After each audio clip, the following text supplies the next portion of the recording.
ஒரு வாட்டி முடிவு பண்ணிட்டேன்னா ரஜினி, அதாவது இதுல என்னன்னு பாத்தீங்கன்னா, இந்த செக்மெண்ட் 3ல வந்து ஒரு வாட்டி முடிவு பண்ணா, அதாவது ஒரு டாப் பெர்ஃபார்மர் இவன் தான் இந்த மேட்ச்ல வந்து இவனாலதான் மேட்சே ஜெயிச்சாங்க அப்படின்ற மாதிரியான ஆள்னா யாரு? ஸோ நான் ம். Start with CSK. AYUSH Mhatre வந்து என்னோட டாப் பெர்ஃபார்மராக சொல்லுவேன் நான் அந்த சைடில். பட் நான் ஏன் ஓகே. ஆயுஷ் மாத்ரேன்னு சொல்கிறேன்னா, ஏன் நம்மளால சொல்ல முடியுது இந்த மேட்ச்லன்னு சொல்கிறேன்னா, இட்ஸ் பிகாஸ் ஆஃப் ருத்துராஜ் ஸ்டெபிலிட்டின்னு சொல்லுவேன். அவர் அந்த விக்கெட் லூஸ் பண்ண உடனே ருத்துராஜ் வந்து என்ன பண்ணிட்டாரு, பிரில்லியண்டா ஆயுஷ் மாத்ரேக்கு அந்த லைசன்ஸ் கொடுக்க ஆரம்பிச்சாரு. நான் இருக்கேன்டா ஒரு ம். எண்டில், நீ அடிக்கிறத அடி, நான் பார்த்துக்கிறேன் அப்படின்னு சொன்னதுனால தான், ஐ மீன் அப்படின்னு அந்த ஆக்ஷன் எடுத்ததுனால தான் Ayush Mhatre got the licence to go அந்த பிளிஸ்டரிங் நாக் பண்ண ஆரம்பிச்சார் அவரோட பவர் பிளேல. எனக்கு தெரிஞ்சு ருத்துராஜ் இந்த power play was a top performer for me. Because அவருமே நினச்சிருந்தா கியரை மாற்றிட்டு அவருமே அடிக்க போயிருக்கலாம், விக்கெட்ஸை நம்ம அப்பயே லூஸ் ஆமா. பண்ணியிருக்கலாம், இன்னும் ப்ரெஷருக்குள்ளே ஆமா. போயிருக்கலாம். But he chose to be that guardian. அந்த நேரத்தில் ம். ஆங்கரிங் பண்ண ஸ்டார்ட் பண்ணாரு. ஆயுஷ் மாத்ரே நல்லா அடிக்க விட்டாரு. ஸோ அதனால எனக்கு தெரிஞ்சு top performer in batting for CSK வந்து Ruthu and Sarfaraz Khan. Later the innings வந்து சர்ஃப்ராஸ் கான் வந்து ஒரு கிளட்ச் பண்ணிட்டு போவார். ஆமா. 11 balls 32 அடிச்சுட்டு போவார். ஐ திங்க் அதுக்கு மேலே நீங்கள் எதிர்பார்க்க முடியாது சர்ஃப்ராஸ் கான்கிட்ட இருந்து. ஆமா, அண்ட் அந்த பொசிஷன் ஆறவங்க சிவம். அதுதான் எதிர்பார்க்கறது கரெக்ட் ஆக்சுவலி. ஆமாம். அண்ட் ஆல்சோ நம்மக்கிட்ட அந்த பிரேவிஸ் இல்லை, தோனி இல்லாதனால Shivam Dube has to absorb a lot of pressure. Because youngsters வந்து அவங்க வந்து அடிச்சா லக்கு, அந்த மாதிரி தான் போனஸானதாக நம்ம எடுத்துக்கணும். அந்த பிரசாந்த் வீராக இருக்கட்டும், கார்த்திக் சர்மாவோட ஸ்கோர்ஸாக இருக்கட்டும், அதெல்லாம் போனஸாக தான் நம்ம கன்சிடர் பண்ணோம். அவங்கள மஸ்ட் ஆமா. டு பிளேன்னு நமக்கு வைக்க முடியாது. ஸோ அந்த மாதிரி சுச்சுவேஷன் இருக்கும்போது சிவம் தூபேவும் வந்து நம்ம அந்த ப்ரெஷரை ப்ராப்பராக அப்சர்வ் பண்ணி ஒரு ஒரு டீசென்ட்ன்றதை விட எதிர்பார்த்த ஸ்கோருக்கு கொண்டு போயிட்டு நம்மளை விட்டார். ஸோ அண்ட் அதனால எனக்கு தெரிஞ்சு ரஜினி, நடுவில். Like adding to your point, Shivam Dube வந்து எல்லாருமே வந்து சிக்ஸ் ஹிட்டிங் அப்படின்னு சொல்றாங்கல்ல. எனக்கு பர்சனலா தோணுது is the best clutch CSK ever had as of now. Mean till டேட்டுக்கு வந்து CSK the best clutch ever ஹேட்னா ரெய்னாவோட இன்னிங்ஸ் இப்படி சொல்லலாம். ஆனா ஆஸ் அ பிளேயராகவே சொல்றேன், இந்த பிளேயர் தான் சிஎஸ்கேயோட பெஸ்ட் கிளச் அப்படின்னு வச்சுக்கிட்டாலே சிவம் டுபே தான். பிகாஸ் நீங்க இதே மேட்ச்ல வந்து சுரேஷ் ரெய்னா மாதிரி யாருன்னு பாத்தீங்கன்னா ஆயுஷ் மாத்திரை நம்ம சொல்லலாம். நீங்க சொன்ன மாதிரியே தான், போன செக்மெண்ட்ல சொன்னீங்கல்ல அதே தான். ஆனா ஒரு கிளச் இன்னிங்ஸ் ஆடுறதுன்னு பாத்தீங்கன்னு வச்சுக்கோங்களேன், இவர் வந்து எல்லாம் நிறைய மேட்ச்ல ஆக்சுவலி அந்த எக்ஸாம்பிள் வந்துருக்கும். ஈவன் இன்னைக்கு வந்து கிளச்ன்றது சிக்ஸ் ஹிட்டிங் மட்டும் சொல்லல, லாஸ்ட் ஓவர்ல அந்த இன்னொரு பக்கம் பிரசாந்த் வீரோட இன்னிங்ஸ் வந்து டிராப் டவுன் ஆகாம டீம் ஒரு ஹேண்டில் பண்ணாரு, அதெல்லாம் அடுத்து. ஆனா அந்த ஒரு ஷியர் கம்போஷர், ஃபார் எக்ஸாம்பிள் எப்படி சொல்லலாம், யுசியோட ஓவர் வந்து தனியா எடுத்து வச்சிருக்காங்க, 3 ஓவர் தான் போட்டாரு. இன்னொரு ஒரு வரும்னு சொல்லி வெயிட் பண்ணி அதிகமாக அவசரப்பட்டு பேசர் ஓவர்ல போய் அடிக்க ட்ரை பண்ணி அவுட் ஆகுறதோ அப்பெல்லாம் இல்ல. வெயிட் பண்ணாரு, ஹோல்ட் பண்ணாரு, வரல வரலன்னு ஒன்னே 18வது 19 ஓவர் கரெக்டா ஃபயர் பண்ணது மட்டும் இல்லாம அதுக்கு முன்னாடியுமே கூட அந்த ஸ்பின்னர் ஒரு வருவாங்கன்னு சொல்லிட்டு ஸ்ட்ரைக் மட்டும் ரொட்டேட் பண்ணல, அதாவது கிரவுண்ட்லயே அவங்க ஃபுல் பவர் கொடுத்தது. அந்த ஒரு மைண்ட் செட் ஷிஃப்ட் இருக்குல்ல, தட் வாஸ் அப்சல்யூட்லி நீங்க சூப்பர். பாத்தீங்கன்னா சிவம் துபே இருக்கிற வரைக்கும் யாருமே ஸ்பின்னரே கொண்டு வர யுசி அவ்வளவு நல்லா போட்டான், அவனுக்கே கொடுக்கல போட்டா. Exactly UC exactly. 1 ஓவர் ஆமா லெஃப்ட் இருந்தது, கொடுக்கவே இல்லை. அப்புறம் இன்னொரு ஸ்பின்னர் போட்டான்னு நினைக்கிறேன், அவனுக்கும் கொடுக்கலன்னு நினைக்கிறேன் அந்த ஓவர். ஸோ எனக்கு ஆமா. வந்து சிவம் துபே அந்த பவர் வந்து இன்ஸ்டால் பண்ணிட்டாரு எல்லா டீம்லயுமே. அண்ட் ஆல்சோ எனக்கு ட்ரூ. இன்னொன்று நான் வந்து சர்ஃப்ராஸ் கானை வந்து நான் ரொம்ப ஹையர் ரேட் பண்ணுவேன் இந்த மேட்ச்ல. ஏன்னா லாஸ்ட் 2 இயர்ஸாக பார்த்தீங்கன்னா ஜடேஜா அண்ட் சிவம் துபே மேலே நம்ம நிறைய குற்றச்சாட்டு வச்சுக்கிட்டே இருந்திருப்போம், ஒழுங்கா ஃபினிஷ் பண்ண ட்ரூ. மாட்டானுங்க அப்படி. ஆனா இந்த வாட்டி ஏன் நமக்கு அந்த 30 ரன்ஸ் கிடைச்சதுன்னா, நம்மள வந்து எப்படி தெரியுமா பண்டில் பண்ணுவாங்க நம்ம டெத்தில், நம்ம பேட்டிங்க வைட் ஆக்கர்ஸ் போடுவாங்க. வைட் ஆக்கர்ஸ் போடும்போது நமக்கு வந்து பின்னாடி அடிக்கிற ஷாட்ஸ்லாம் கம்மியா இருக்கு. இந்த பேடல் ஷிஃப்ட் பண்றது, ஆமா, அந்த இந்த இன்னோவேட்டிவா இருக்க ஸ்கூப் மாட்டாங்க. பண்றது, இனோவேட்டிவா நம்ம பேக்ல ரன் ஸ்கோர் பண்றது ரொம்ப கம்மியா இருக்கும். சஃப்ராஸ் கான் வந்து அது நமக்கு ஓபன் பண்ணி விட்டாரு. ஆமா. வைட் ஆல்சோ ஆக்கர்ஸ்லாம் போடுறியா, வாடா நான் இங்க உனக்கு தள்ளி விடுறேன்டா, இப்படி நான் ரன் ஸ்கோர் பண்ணி காட்டுறேன்டா, உனக்கு ரன் ஸ்கோர் பண்ணிட்டாரு. எனக்கு தெரிஞ்சு ஆமா. அதுதான் நமக்கு ரொம்ப லேக்கிங்கா இருந்தது. சர்ஃப்ராஸ் கான் ஆக்ஷன்ல எடுக்கும் போது I thought he will do some impact for our team as impact player தான். பட் இப்போ going forward Sarfaraz Khan needs to be in our 11ன்னு எனக்கு தோணுது. True. Because he is able to score runs in that wide yorker deliveries. முன்னாடி CSK அப்படி தான் bundle பண்ணுவாங்க எப்பவுமே டெத்தில். இப்போ வந்து சர்ஃப்ராஸ் கான் உள்ளே இருக்கிறதுனால any time he can score those runs. And also it's high time for every batsman to develop that particular shots skill of set. Scoring ஆமா. Runs behind. எனக்கு அதனால தான் அதுதான் எனக்கு ரொம்ப பெரிய அலாங் வித் ப்ளஸ்ஸாக தட், பட்டுச்சு நம்மளோட இதில். Adding to your point Rajini, இது வந்து எப்படி சொல்றது, நீங்க வந்து ஒரு பிளேயர் பெர்ஸ்பெக்டிவ் சொல்றீங்க, ஆனா ஆல்சோ சிஎஸ்கே பெர்ஸ்பெக்டிவ்ல நான் இன்னொரு பாயிண்ட் ஆட் பண்றேன். அதாவது நீங்க நோட் பண்ணா தெரியும், சிவம் டுபே இருக்கும்போது மோஸ்ட்லி இந்த ஷார்ட் பிச் பால் போடுவாங்கல்ல, அதாவது ஃபாஸ்டா ஷார்ட் பிச் பால் அடுத்து அப்படி செட் பண்றதுக்கு ஏற்ற மாதிரி அடுத்த ball slow ball short pitch ball போடுவாங்க. அப்படி இருக்கும்போது உங்களுக்கு தூக்கி அடிச்சு அவுட் ஆயிடுவார், இந்த மாதிரிலாம் சுச்சுவேஷன் நடக்கும். ஆனா இதுல சிவம் டுபே அனதர் சைட்ல நிக்கும் போது சர்ஃப்ராஸ் கான் நின்னுட்டு இருந்தாரு. ஓகேவா, சிவம் டுபே, சர்ஃப்ராஸ் கான். சோ இப்படி இருக்கும்போது சர்ஃப்ராஸ் கானுக்கு அகைன்ஸ்ட் ஷார்ட் பால் வந்து 200+ ஸ்ட்ரைக் ரேட் அண்ட் ஒரு டைம் கூட அவுட் ஆனதே கிடையாது. சோ இதுல என்னன்னா ஒரு பவுலரோட ரிதம் ஆட்டோமேட்டிக்கா இப்படி போனா ரைட் அண்ட் லெஃப்ட் வேற இல்ல பார்ட்னர்ஷிப்பும். சோ இது அமைஞ்ச மாதிரி ஒரு விஷயம் அழகா இருந்துச்சு. ஆமா இப்ப யாராவது ஒருத்தவங்க சிவம் டுபே பவுன்சர் பண்ணுவான், அடுத்து சர்ஃப்ராஸ் கான் வந்து நிப்பான். சர்ஃப்ராஸ் கான் அதே மைண்ட் செட்ல போக சான்ஸ் இருக்கு. அந்த மைண்ட் செட்ல போயிட்டாங்கன்னா அவன் பொழந்து விட்டுருவான். அவுட் ஆனது இல்ல அண்ட் கண்டிப்பா is a extraordinary hitter. So அது வந்து நீங்க சொன்ன பாயிண்டோட I am adding on it. So இது வந்து as a டீமுக்கு it is extra plus as well when he is in playing level. கண்டிப்பா That's good thing. கண்டிப்பா எனக்கு வந்து ஆமா சர்ஃப்ராஸ் கான், பிரிவிஸ், அப்புறம் சிவம் தூபே, இந்த மிடில் ஆர்டர் ஸ்பைன் மட்டும் நமக்கு பக்காவாயிடுச்சுன்னா வேற லெவல்ல இருக்கும். கார்த்திக் எக்ஸாக்ட்லி. சர்மா இல்ல கேன் ஒரே ஸ்டில் பி ஒரு இன்சைட் த டீம் ஃபார் ஆமா he ஆக்சலரேஷன் can. பர்பஸ்.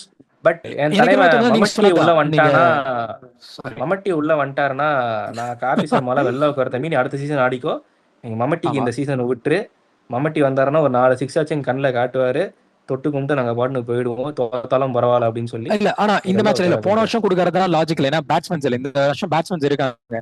அந்த கடைசி 5 பால்ல வந்து ஒரு 2 சிக்ஸ், ஒரு 10 பால் பிடிக்கிறாரு, 4 சிக்ஸ் 5 சிக்ஸ் இல்ல மம்மட்டி அப்படின்றத வேணும், இந்த வருஷம் நம்ம எதிர்பார்க்கலாம். ஐ மீன் இந்த வருஷம் அவர் பெர்ஃபெக்டான மம்மட்டி அந்த ஒரு கன்ஃபார்ம் வேணும். ரூலுக்கு நான் தான் அந்த கெஸ்ட் சொல்றேனே, ரோல் பண்றதுக்கு. பிரெவிஸ் அண்ட் மம்மட்டி உள்ள வந்துட்டாங்கன்னா இந்த பேட்டிங் ஆர்டர் எல்லா மேட்சும் 220+ அச்சினே இருப்பாங்க. ஆமா இந்த சீசன்ல CSK will breach the 300+ score. பாக்கலாமா. CSK will be the first எனக்கு team to breach 300+ ஸ்கோர். எனக்கு என்னமோ பார்க்கலாம். தோன்றது என்னன்னா 240 or 250, ஏன்னா நம்மளோட highest score CSK 247. will breach அத 300+ பிரீச் ஸ்கோர் பண்ணுவான்னு இந்த எனக்கு சீசன். என்னமோ தோணுது. பட் 300ங்கிறது எனக்கு 300+ தோணல. நீங்க பட் பாருங்க, நீங்க நடந்தா பாருங்க, ரொம்ப சந்தோஷம். நீங்க அப்படியே இதை Let's see. போட்டுட்டு என்கிட்ட சொல்லுவீங்க யோ இல்ல இல்ல அப்படின்னு சொல்லுவீங்க. நான் இதை கட் பண்ணி அப்படி எடுத்து வச்சுக்கிறேன். ஓகே கட் பண்ணி மீன்ஸ் நான் கண்டிப்பா ஷார்ட்ஸை கட் பண்ணி வச்சுக்கிறேன். வீடியோவா இருக்கட்டும், இதை போட்டு கீழே பின் பண்ணிடுறேன். இதை நாங்க சொன்ன உடனே சரி எடுத்து வைக்கிறேன் நானு. And let's see. ஓகே. பஞ்சாப்ல வந்து யுசி தான், யுசியோட 2 wickets were very crucial and அவன் பவுலிங்கை கண்ட்ரோல் பண்ணது வேற லெவல்ல இருந்தது. He also created chance for Ayush Mhatre's wicket early on. ஆமா வந்த உடனே எக்ஸாக்ட்லி. அந்த ரெண்டாவது பால் முத பாலம் ரஜினி சான்ஸ் தேங்க்யூ ஃபார் பண்ணான். Bringing up this point. Actually நான் மறந்துட்டேன் இந்த பாயிண்ட், நான் பேசணும்னு நினைச்சேன். பிகாஸ் இப்போ வந்து ஃபீல்டர்ஸ் வந்து எப்படின்னா பால் எடுக்க கேட்ச் எடுக்கிறாங்க. அந்த ஆக்சுவலி ஓடி வந்து சஷாங்க் சிங் அதை எடுத்திருந்தாலே நல்ல கேட்ச் தான். அதுங்க ஸ்கிட் அடிச்சு அந்த கேட்சை விட்டுருப்பாரு. எதுக்கு அவ்வளவு பண்ணணும் அப்படின்னு இருக்கு. அது ஒரு ஈஸி 2 கேட்ச், கேட்ச் எதுக்கு ஒரு ரிஸ்க் நீங்க எடுக்கணும். சொல்றது ஒரு கேட்ச், சஷாங்க் சிங் ஸ்கிட் அடிச்சது. அதுக்கு முன்னாடி டாப் குடம் வாங்கி தேர்ட் மேன்ல கேட்ச், அது வைஷக் ஓகே விட்டுருவான் அந்த கேட்ச், ஆயுஷ் மாத்ரேயோட கேட்ச் அது. அவன் ஓகே அதுக்கப்புறமா தான் எக்ஸ்ட்ரா ஒரு 15 ரன் அடிப்பான். ஸோ அதனால ஓகே அந்த எக்ஸ்ட்ரா ஆமா. அந்த 15 ரன் வந்து சஹல் வந்து சிரிச்சிருவான். ஆனா போட நான் பவுலிங்க்கு வந்ததே இதுதான். ஆனா என்ன தெரியுமா, ஆயுஷ் மாத்திர கேட்ச் எடுத்து சஹல் தான். கேட்ச் பிடிச்சது சஹல் தான். பட் ஸ்டில் நான் ஆமா என்ன சொல்றேன்னா, சஹல் வந்து எப்போ வேணாலுமே உனக்கு கியர் சேஞ்ச் பண்ணி கையில கொடுத்துருவான் கமல். அவன் கரெக்ட். வந்து அவன் வேற மாதிரியான ஒரு பவுலர். அவன் இல்ல அதனாலதான் அவ்வளவு நம்ம ப்ரீ விலைக்கு மேட்ச் போனான். ப்ரிவியூலையும் சொன்னோம். இன்ஃபேக்ட் நம்ம இந்த பிபிகேஎஸ் மேட்ச் வந்து நம்ம இதுக்கு முன்னாடி பிபிகேஎஸ் ஆனாங்களே ஜிடி அகைன்ஸ்ட், அந்த மேட்ச் ப்ரிவியூல நீங்க சொன்னீங்க Chahal is going to be the crucial factor for this IPL for Punjab Chahal Kings வந்து நீங்க சொன்னீங்க. will exactly happening it will is. be we are calling doing it out. what he was doing for RCB அந்த டைம்ல. அவன் ஆமா கண்டிப்பா பஞ்சாபுக்கு பண்ணுவான். பஞ்சாப் வந்து இதை யூஸ் பண்ணி அவங்க கப்பச்சா நல்லா இருக்கும். ஸோ ஆமா அது ஒன்று நான் பார்த்தேன். அண்ட் இன் பேட்டிங் வந்து பார்த்தீங்கன்னா, ஆக்சுவலி நான் எதிர்பார்த்தது தான். I thought Shreyas Iyer will come good இந்த மேட்ச்ல அண்ட் he கேம் குட் இந்த மேட்ச்ல. ஸோ அதனால வந்து நான் பேட்டிங்ல ஸ்ரேயாஸ் ஐயருக்கு கொடுப்பேன். கூப்பர் கார்னர் எனக்கு தெரியும், அவன் வந்து இந்த மேட்ச் சொதப்பான்னு தெரியும். பிகாஸ் ஃபுல் டாஸ்ல கையில கேட்ச் கொடுத்துட்டு போறது. Last match he showed his resilience and everything. But எனக்கு என்னமோ கூப்பர் கார்னர் வந்து அதே எல்லா மேட்சும் பண்ணுவாரான்னு கேட்டா, இல்ல பட் யாராலுமே எல்லா மேட்சும் பண்ண முடியாது. பட் இந்த மேட்ச்ல அவனோட ரோல் அவன் டிஃபைனா அழகா 30 ரன் எடுத்துட்டு டீசென்ட்டா போனான். அது பண்ணிட்டு போயிட்டான். he did எனக்கு his role. இன்னொன்று Yeah. வந்து ஒரு நல்ல ஒரு பியூட்டிஃபுல்லான விஷயம் சொல்லணும்னா, கலீல் அகமதோட ஒரு பாலை ஸ்ட்ரைட் டிரைவ் அடிப்பான் பிரியான் ஷாரியா ஸ்கோருக்கு. First ball means first boundary, first boundary. அது ஒரு ஆக்சுவலி லேட் இன் ஸ்விங், அது அந்த அழகா ஒரு பால் டிரைவ் வந்து ஃபர்ஸ்ட் அதே செம்ம டிரைவ். எக்ஸாக்ட் நீ சொன்ன வார்த்தை லேட் இன் ஸ்விங். அந்த பால் 10ல் 9 வாட்டி போல்ட் ஆவாங்க, ஒரு வாட்டி தான் ஆமா அவங்க பேட்ல படும். அந்த ஒரு வாட்டி இவனுக்கு ஃபுல் ஃபேஸ் ஆஃப் பேட்ல பட்டு 4, அதுவும் ஸ்ட்ரைட் டிரைவ்ல, ஆன் டிரைவ். அது ஆக்சுவலி ஸ்ட்ரைட் டிரைவ் கூட இல்லை, ஆன் ஆமா டிரைவ். அது எனக்கு அதை பார்த்த உடனே ஐயோ இன்னைக்கு இவன் ஏதோ பண்ண போறான்டான்னு நினைச்சேன். 3 எனக்கு ஓவர்ல கொண்டு வந்துட்டான். அந்த ஷாட் சர்ன்னு கூட ஒரு எப்படி சொல்றதுன்னா கொஞ்சம் மிடில் ஆஃப் தி பேட்ல கொஞ்சம் டாப் ஆஃப் தி பேட்ல பட்டுச்சு. எனக்கு வந்து ஓகே, ஐ மீன் ஷாட் வேற லெவல், நான் இல்லைன்னே சொல்ல. ஆனா அந்த கண்ட்ரோல்னு ஒரு டேர்ம் இருக்குல்ல, அந்த டேர்ம் காண்டி பார்த்தா அடுத்த பால் ஒரு 6 வைப்பான் பாருங்க. எனக்கு என்ன தோணுச்சு, முடிச்சு விட்டான்டான் இருந்துச்சு. ஆமா. ஆக்சுவலா எனக்கு அடுத்த அப்புறமா ஓவர்ல ஹென்ரி வச்சு அடிப்பான் அவன். அதுதான் எனக்கு இந்த செக்மெண்ட் பொறுத்த வரைக்கும் எனக்கு இவ்வளவுதான் விஷயங்கள். நீங்க ஏதாவது சொல்றேன்னா சொல்லுங்க. எனக்கு வந்து பிரியன் ஷாரியா தான் தோணுது. பிகாஸ் ஸ்ரேயாஸ் ஐயர் இவங்கெல்லாம் டாப் பெர்ஃபார்மர் கணக்குல வருவாங்க. பட் டாப் பர்ஃபார்மர்ல நம்பர் 1 சூஸ் பண்ணணும்னா எனக்கு பிரியன் ஷாரியா தான். பிகாஸ் நம்ம விக்கெட் வந்து நம்ம டீம்லயும் பார்த்தீங்கன்னா கான்ஸ்டன்டா எடுத்துக்கிட்டு தான் இருந்தோம். அந்த டீம் எடுத்த மாதிரி தான் நம்ம டீம்ல எடுத்துட்டு இருந்தோம். பட் நமக்கு என்ன மிஸ்ஸிங் ஃபேக்டர்னா, as I have mentioned you, you see அவங்க டீம்ல அந்த ஸ்பின்னர்ல சோக் கொடுத்தா நம்ம டீம்ல எக்கனாமியா போடுறதுக்கு ஆள் இல்ல. அந்த விஷயத்துல top performer means UC Chahal போவாரு. பட் இதெல்லாம் தாண்டி ஏன் நான் வந்து பிரியன் ஷாரியா சொல்றேன்னா, target is still difficult target. 210 அடிக்கிறதுங்கிறது ஈஸி கிடையாது. பட் ஏன் அது ஈஸியா பட்டுச்சு, பிரியன் ஷாரியா வந்து அந்த எக்ஸ்ப்ளோசிவ் இன்னிங்ஸ் 26 பால்ல 61 ரன் ஃபர்ஸ்ட் விக்கெட் பார்ட்னர்ஷிப். அவன் விக்கெட் இறங்கும் போது டீமோட ஸ்கோர் 61, 4.2 ஓவர்ஸ். ஸோ அப்படிங்கும் போது அங்கேயே வந்து பார்த்தோன்னா அந்த டீமோட ப்ரெஷரே இல்லை. ஸோ எத்தனை விக்கெட் இருந்தாலும் அந்த டீமுக்கு ப்ரெஷரே ஏற கிடையாது. அந்த மாதிரி தான் அவங்க ஆடிட்டு இருந்தாங்க. நம்ம என்னன்னா ஒரு 10 எக்கானமிக்கு 12க்கு மாத்தினா நம்ம கிட்ட ஒரு சான்ஸ் இருக்கு, எடுக்கலாம்னு நினைச்சோம். ஸோ அங்கதான் வந்துட்டு ஷ்ரேயஸ் ஐயர் மாத்தினாங்க. ஸோ இது அவங்க எல்லாமே வந்து கேமோட டெம்போ ஹோல்ட் பண்ணிட்டு இருந்தாங்க நான் சொல்லுவேன். ஸோ அந்த கேமோட டெம்போ வந்து ஹோல்ட் பண்றதுக்கு யார் சான்ஸ் கொடுத்தா அப்படின்னா பிரியன் ஷாரியான்றதை எனக்கு ஃபீல் ஆச்சு. And also adding to the point, Prabhsimran Singh பின்னிட்டான். இன்னொரு ஸ்டாட்டஸ் சொல்றேன், பிரப்சிம்ரன் சிங், அதாவது இது எல்லா பிளேயருக்கும் அமையாது. பிரப்சிம்ரன் சிங் வந்து அகைன்ஸ்ட் ஸ்பின் அகைன்ஸ்ட் பேஸ்ல பாத்தீங்கன்னு வச்சுக்கோங்களேன், ஈக்குவலான எக்கனாமி இருக்கும். அதே மாதிரி 6 ஹிட்டிங் அபிலிட்டி ஈக்குவலா இருக்கும். மோர் ஓவர், ஃபார் எக்ஸாம்பிள் ஸ்பின்ல வந்து 10 6 அடிச்சிருக்கான்னு நினைக்கிறேன் since 2010-25, sorry last year IPL, last year IPL இந்த மேட்ச் வரைக்கும். அதே மாதிரி சீம் பவுலர்ஸ் இருக்காங்கல்ல, அதுல வந்து 11 6 அடிச்சிருக்கான். ஸோ ஈக்குவல், அந்த டேனோஸ் பண்ணுவான்ல, இட் ஷுட் பி ஈக்குவல்னு ஒரு இது பண்ணுவான்ல, அதே மாதிரி அவன் இருக்கு. ஆனா இதுல என்ன ஒண்ணுன்னா, அவன் லெஃப்ட் ஆர்ம் சீமர்ல மட்டும்தான் அவனுக்கு வந்து ஒரு வீக்னஸ் இருந்திருக்கு. அதான் ப்ரிவியூல கூட நம்ம பேசியிருந்தோம். அவன் ஸ்பீட் ட்ராப் வந்து கலீல் அகமது அகைன்ஸ்டா அந்த லெஃப்ட் ஆர்ம்லாம் வந்து ஒரு இந்த ஆங்கிள் விடுவான்ல, இன்னைக்கு கூட இன்ஸ்விங் அந்த மாதிரி ஆங்கிள் தான் வந்துச்சு. ஸோ அதே மாதிரி நடந்துருந்துச்சுன்னா it might be good chance. But அவன் சமாளிச்சிட்டான், அவன் தெரிவிக்க விட்டுட்டான். அதுதான் உண்மை. கண்டிப்பா அது we have to give it to him as you say. And ஒரே ஒரு எப்படி சொல்ற புவர் ஜோக் தான், அவுட் ஆஃப் தி ப்ளூன்ற மாதிரி நம்ம இன்னைக்கு அவுட் ஆஃப் தி எல்லோ. ஓகேவா, இன்னைக்கு ஸ்டில் வந்து ஃபீல் பண்ண ஒரு விஷயம் என்னன்னா, அவுட் ஆஃப் தி எல்லோ சூப்பரா இருக்கு. நன்றி. So out of the yellow என்னன்னா ஒரு விஷயம் சிஎஸ்கே பண்ணது, I felt proud of this. And also இந்த கால் வந்து தோனி கூட எடுக்கல, ருத்ராஜ் எடுத்தான். ஓகேவா, நான் வந்து சீசன் 3 பேசியிருந்தோம், 4 ஓவர்சீஸ் பிளேயரும் சிஎஸ்கே எப்பயுமே போகும். ஓகேவா, சிஎஸ்கே வரலாற்றுல நான் தான் ஃபர்ஸ்ட் டைம் வந்து 2 ஓவர்சீஸ், எனக்குமே சர்ப்ரைசிங்காக இருந்தது 2 ஓவர்சீஸோட போறீங்க. ஏன்னா நீ சொன்னது கரெக்ட் தான், தோனி வந்து எப்பயுமே உங்களுக்கு ஒரு இம்பாக்ட்ஸ் இந்த மத்திஷா பத்திரானாக்காக அது பண்ணாரு. ஸோ அதனால வந்து எனக்கு Ruturaj feels comfortable with this Indian lot, let him go with Indian lot with the current circumstances. But Brevis வந்தா ஒரு ஓவர்சீஸ் லாட் லாக்டு, அது பிரேவிஸ் கொடுத்தே ஆகணும். எனக்கு என்னமோ தோணுது பிரசாந்த் வீர் பிளேஸ்ல பிரேவிஸ் ஆல்ரெடி சீல்டு தான். இப்போ எனக்கு அடுத்த மேட்ச் ஆடுவாரா என்னன்னு தெரியல. பிரசாந்த் வீர் பிளேஸ்ல பிரேவிஸ்ன்றதை விட இல்ல பிரசாந்த் வீர் பிளேஸ்னா பொசிஷன் சொல்லல, பிரசாந்த் இந்த பிளேயிங் 11ல இருக்க மொத்த ஆளுங்களை பிரசாந்த் வீர் வெளியே உட்கார வச்சுட்டு பிரேவிஸ் உள்ள கொண்டு வந்து பிளேயிங் 11ல ஷஃபிள் பண்ணுவாங்க, பிளேஸ் ஷஃபிள் பண்ணுவாங்க. அப்படி சொல்றேன், பிரேவிஸை போட்டுருவாங்க, Sarfraz will be there. Let's cut into it. So segment number 4.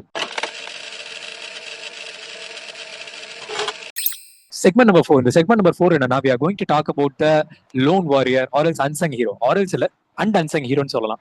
So loan வாரியர்னா யார் சொன்னா, அது வின்னிங் சைடா டெஃபினட்டா லோன் வாரியர்னா லூசிங் சைட்ல தான் இருப்பாங்க. அது பவுலராகவும் இருக்கலாம், அது பவுலரும் சொல்லலாம், பேட்ஸ்மேனும் சொல்லலாம். அண்ட் என்ன ரீசன் கண்டிப்பா சொல்லணும். அண்ட் அன்சங் ஹீரோ ஏன்னு சொல்லணும், அது வின்னிங் சைட்ல மட்டும்தான் இருக்கும். ஏன்னா அன்சங் ஹீரோனாலே டெஃபினெட்லி வின்னிங் சைட்ல இருந்தா சொல்லணும். அது பேட்ஸ்மேனும் சொல்லலாம், பவுலரும் சொல்லலாம். அண்ட் அந்த பேட்ஸ்மேன் எல்லாரும் ரெகக்னைஸ் பண்ணாங்க, ஆனா இந்த வகையில ரெகக்னைஸ் பண்ணல அப்படின்னாலும் நீங்க சொல்லலாம். ஸோ அந்த மாதிரி சொல்லணும். ஆனா இது எல்லாமே நீங்க எல்லாரும் எக்ஸ்பிளைன் பண்ணிட்டாலும் ஒரு ஆள் இவங்க தான் என்னோட லோன் வாரியர், இவங்க தான் என்னோட அன்சங் ஹீரோங்கிறது லாஸ்டா மென்ஷன் பண்ணணும். Who will be that? Okay, நான் டைரக்டாவே பதில் சொல்றேன். இந்த பக்கம் லோன் வாரியர் லூசிங் சைடுன்னும் போது it's Ayush Mhatre for you. He score that hefty runs and he put that அந்த 200க்கு போறதுக்கான ஒரு ஸ்டார்ட் அவர் தான் நல்லாவே உங்களுக்கு கொடுத்தாரு. But it went waste. Okay, for CSK. For Punjab நான் வந்து ஹன்சங்கு நான் சொல்றது வந்து சஹல் தான் அகைன் நான் சொல்லுவேன். ஏன்னா வந்து சஹலோட அந்த 3 ஓவர் வந்து வாஸ் வெரி க்ரூஷியல். அண்ட் அவர் வந்ததுக்கு அப்புறமா தான் சான்சஸ் கிரியேட் ஆக ஆரம்பிச்சிச்சு பஞ்சாப்க்கு.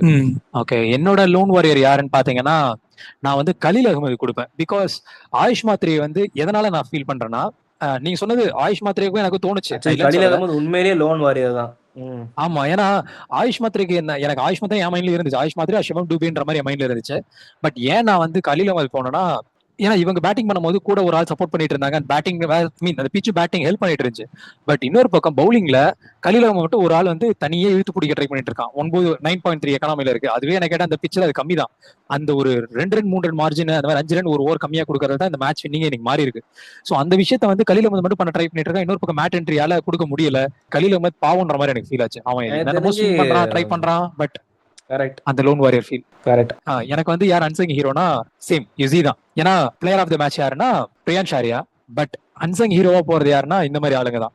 எனக்கு என்னமோ தோன்றது ஏன்னா அன்சங் ஹீரோன்னு ஃபீல் ஆகுறது வந்து 2 பேர் தோணுச்சு.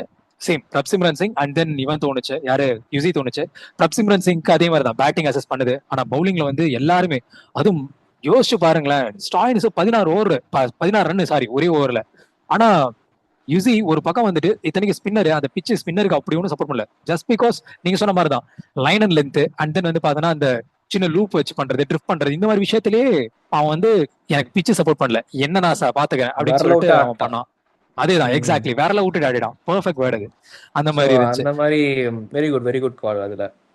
ஸோ நீங்கள் சொல்லுங்கள், what are the positives you சா in this match from previous match for CSK? 2 விஷயம். First fighting spirit. ஏன்னா அதுல வந்து பேட்டிங்ல வந்து நம்ம ஜேமி ஓர்டன் ஃபைட்டிங் ஸ்பிரிட் அதெல்லாம் சொல்லலாம், அது வந்து நம்ம டீசெண்டா தோக்க தான் காரணமா இருந்துச்சு. தவிர அந்த ஃபைட்டிங் ஸ்பிரிட்ங்கிறது ஃபீல்டிங் பக்கத்துல நான் பேச வரேன், ஓகேவா? அதாவது கேட்ச் விட்டதுல இருந்து, கேட்ச் விட்டதுக்கு அப்புறம் அந்த பாலை போய் சேஸ் பண்ணி எடுக்கிறது, அந்த ரீபவுண்ட் பண்றாங்கன்னு சொல்லுவாங்க, அந்த ரீபவுண்ட் பண்ணதுல இருந்து எல்லாத்துலயுமே வந்து ஒரு நம்ம மேட்ச், நம்ம ஃபேன்ஸ்க்கு இருக்கலாம் மேட்ச் தோத்துறாங்க, அங்க பிளேயிங்ல இருக்க பிளேயர்ஸ்க்கு இருக்க கூட லாஸ்ட் பால் வரைக்குமே அந்த நம்ம ஜெயிப்போன்ற நம்பிக்கை இருக்கணும்னு சொல்லுவாங்கல்ல. சோ அந்த லாஜிக்ல வந்து எல்லா ஸ்போர்ட்ஸுமே, நான் பாஸ்கெட் பால் ஆடமோ சரி, நீங்க கிரிக்கெட் ஆடமோ சரி, எல்லாருக்குமே அந்த ஃபீல் இருக்கும். அந்த ஃபீல் வந்து அங்க இல்லன்ற மாதிரி எனக்கு என்னமோ ஒரு ஃபேக்டர் பட்டுச்சு. ஆனா இந்த மேட்ச்ல வந்து பிளேயர்ஸ் வேர் ஹங்கிரி. ஐ மீன் ஒவ்வொரு ரன் அவுட்டுக்கும் அவங்க ட்ரை பண்ணது இருந்து, அதே மாதிரி பவுலிங்ல கலியில் ட்ரை பண்ணது, கம்போஜ் ட்ரை பண்ணதுல இருந்து எல்லா இடத்துலயுமே வந்து ஒரு ஃபைட்டிங் ஸ்பிரிட் இருந்துச்சு. I felt that is one. And number 2, plan correction which is playing 11. அதாவது போன வருஷம் சரி போன மேட்ச்ல வந்து பிளேயிங் 11 ஒரு மாதிரி சொதப்பலா இருந்துச்சு. ஆனா இந்த மேட்ச் வந்து பிளேயிங் போன 11 வருஷம் கூட சொல்லலாம், தப்பு கிடையாது.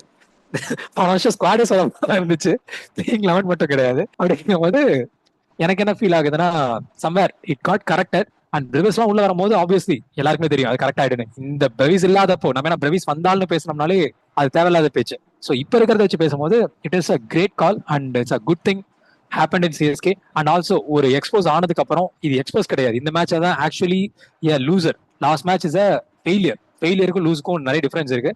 இது லூஸ் ஆகிறதுக்கு we can stand. வேர்ட் அது, Yeah. வேர்ட்ஸ் அது. ஃபெயிலியருக்கும் லூசருக்கும் நிறைய வித்தியாசம் இருக்கு அதேதான் ஆக்சுவலி. அதேதான். சோ நம்ம ஃபெயிலியர் ஆயிருந்தோம், இந்த மேட்ச் லூசர் ஆயிருக்கும். we can stand with our team when they are losing, but when they are failing we can't stand with them, we should criticize them. so அந்த லாஜிக்ல ஆமா. பார்த்தனா I felt this is a great improvement. முடிச்சிருங்க. last segment, let's get into it. Game over. Segment number 5. அதாவது இந்த segment number 5 என்னன்னு பாத்தீங்கன்னா game over. அதாவது இந்த மேட்ச இதுலயே முடிஞ்சிருச்சு அப்படின்ற மாதிரி ஒரு டேர்ம், ஓகேவா? இது வெதர் இது பவுலரா இருக்கலாம், பேட்ஸ்மேனா இருக்கலாம். அதாவது இது வந்து எப்படின்னா ஒரு காமெடி அப்படின்ற மாதிரி சொல்லலாம். இது வந்து நீங்க ஹீரோவா சொல்றதும் ஒரு ஆள சொல்லலாம், இல்ல பவுலர் இவன் இங்க ரன் விட்ட உடனே ஆரஞ்சு கேப் பவுலர் வாங்கினா பாரு, அங்கேயே முடிவு பண்ணிட்ட மேட்ச் முடிஞ்சு அப்படின்னு சொல்லலாம், இல்ல இந்த பேட்ஸ்மேன் அடிச்சா பாரு அங்கேயே நான் முடிவு பண்ணிட்ட மேட்ச் அப்படின்ற மாதிரி சொல்லலாம். ஹோப் லைட்டா வந்த மாதிரி தான் இருந்துச்சு வென் அந்த லாஸ்ட்ல அந்த Kamboj and back to back wickets உங்களுக்கு கிடைச்சது இல்ல, நேஹல் Okay. வதேரா அண்ட் ஷேயாஸ் Cooper Iyer, Connolly. Nehal Wadhera back to back wickets விழுந்துச்சு. அந்த விழும் போது எனக்கு கொஞ்சம் நம்பிக்கை வந்துச்சு. பட் எனக்கு வந்து match we lost in power play இட்செல்ஃப்னு தெரிஞ்சு போச்சு. எப்போ வந்து பிரியான்ஸ் ஐயா புக் கிரிக்கெட் ஆடி நம்ம டீம் 60 மேல ஸ்கோர் பண்ணிட்டானோ, அப்பயே அது வித்வுட் லெஸ் விக்கெட்ஸ் போனாலும் நான் அப்பயே முடிவு பண்ணிட்டேன், அதெல்லாம் அவங்களுக்கு வந்து பேட்டிங் டெப்த் 9th விக்கெட் வரைக்கும் உங்களுக்கு இருக்கு. ஆடிங் டு யுவர் பாயிண்ட் வந்து என்னன்னா, லைக் நீங்க சொன்ன பாயிண்ட்ல இன்னொரு விஷயம் என்னன்னா, பவர் பிளேல முடிஞ்சதுன்னு சொல்றீங்கல்ல, ஆனா இதுல எனக்கு என்ன ஒரு ஹோப் அங்க இருந்துச்சுன்னா, பிகாஸ் எம்ஐக்கும் கேகேஆருக்கு மேட்ச் நடக்கும் போதுமே அவங்க 78 ரன் எடுத்திருப்பாங்க இதுல பவர் பிளேல. ஆனா ஸ்கோர் வந்து 200 கிட்ட தான் இருக்கும். சேம் ஆர்சிபி எஸ்ஆர்எச் மேட்ச்மே அதான், இவங்க 73 72 அடிச்சிருப்பாங்க. எஸ்ஆர்எச் 201 202 தான் அவங்களும் அடிச்சிருப்பாங்க. சோ அப்படிங்கும் போது அந்த சேஸ் புல் பண்ண முடியும்னு எனக்கு ஒரு நம்பிக்கை இருந்துச்சு. But at the same time Shreyas Iyer வந்து ராகுல் சாரை டேக் ஆன் பண்ணுவாங்க தெரியுங்களா? ஏன்னா நான் பார்த்து வந்து ராகுல் சார் தான் எக்கனாமிக்கலா மாறுவான், 100 அடி வாங்குவான்னு எனக்குள்ள என்ன தோணுச்சு ஃபர்ஸ்டே, அதான் ப்ரிவியூனே சொல்லியிருப்பேன். சோ இதுல வந்து ராகுல் சார் வில் பி கீன் எனக்கு தோணுச்சு. பட் ராகுல் சார் அடி வாங்கினோடனே விச் ஸ்ரேயாஸ் ஐயர் அடிக்க ஆரம்பிச்சோன்னு எனக்கு தெரிஞ்சிருச்சு, ஓகே இவன் நீங்க நிறுத்துற மாதிரி தெரியல, கண்டிப்பா அடிச்சிருவான்னு எனக்கு ஃபீல் ஆச்சு. So he is the game over moment. I mean எப்ப அந்த 16 ரன் ஒரு ஓவர்ல போகும், 13வது ஓவர் 14வது ஓவர்லயே போகும், அப்பயே தெரிஞ்சு வச்சு ஓகே ஃபைன் கேம் முடிஞ்சிருச்சுன்னு சொல்லிட்டு எனக்கு அப்பதான் தோணுச்சு. அண்ட் அதேதான் நான் சொன்னதான், ஃபோர்ட்ரஸ் இது சேப்பாக் ஃபோர்ட்ரஸ் இது எல்லாமே இப்ப பிச் எல்லாமே நார்மல் ஆயிடுச்சு. இதுக்கு மேல ஹோம் கிரவுண்ட் அட்வான்டேஜ் தான் ஃபோர்ட்ரஸ் பேச முடியும். அப்படிங்கும் போது இது சிஎஸ்கே மட்டும் இல்ல, எல்லா டீமுமே அதுதான், எல்லாமே பாட்டாங்கும் போது இது எதுவுமே எந்த டீமுமே இது வந்து ஹோம் கிரவுண்டு அப்படின்னு சொல்லணும். பிகாஸ் ஆஷனா சொன்ன ஹோம் கிரவுண்ட் அட்வான்டேஜ்னா அந்த பிச் அவங்களுக்குன்னு கியூரேட் பண்றதுக்கு அவங்களுக்கு அலோ பண்ணணும், that is home advantage right அப்படின்னு பேசியிருந்தாரு. சேம் எக்ஸாக்ட்லி அதை அலோ பண்ணினா ஃபோர்ட்ரஸ் பேசலாம். இப்போதைக்கு நான் ஃபோர்ட்ரஸ் அப்படிங்கிற பாயிண்ட்டுக்குள்ள போக விரும்பல. ஆனா இன்னைக்கு நிறைய வந்து டிஆர்எஸ் கால் வந்து நல்லா இருந்துச்சு. ஐ மீன் சிஎஸ்கே வந்து இந்த கால் எடுக்கலாமான்னு சஞ்சுக்கு அந்த கோஆர்டினேஷன் ஆல்ரெடி நான் சொன்னேன். சூப்பரா கார்த்திக் சர்மா அருமையா படம் வந்த உடனே வைடுக்குலாம் டிஆர்எஸ் கேட்டேன். அது நான் சொல்லல, நான் பவுலிங்ல சொல்றேன். படை தோத்திருக்கலாம், சேம் ஃபர்ஸ்ட் சொன்னதுதான், தலைவன் தோக்கல, which is they have improved a lot of things and hope for the next match we are coming. And இது ஃபெயிலியர் இல்ல, losing failure தான் ஏத்துக்க முடியாத ஒரு விஷயம். That's good thing to accept இந்த as ஆள் a CSK ஏன் fan and we தெரியுமா can கமலன் support. பேர் வச்சு இப்ப புரியுதா? இப்படிதான் புரியாத மாதிரியே பேசுவான். அடுத்த மேட்ச் பாருங்க, இன்னும் நம்மளே இப்ப ஈக்க வைக்கிற மாதிரி எல்லாம் பேசுவாரு இவரு. சரி, Thank you. Bye.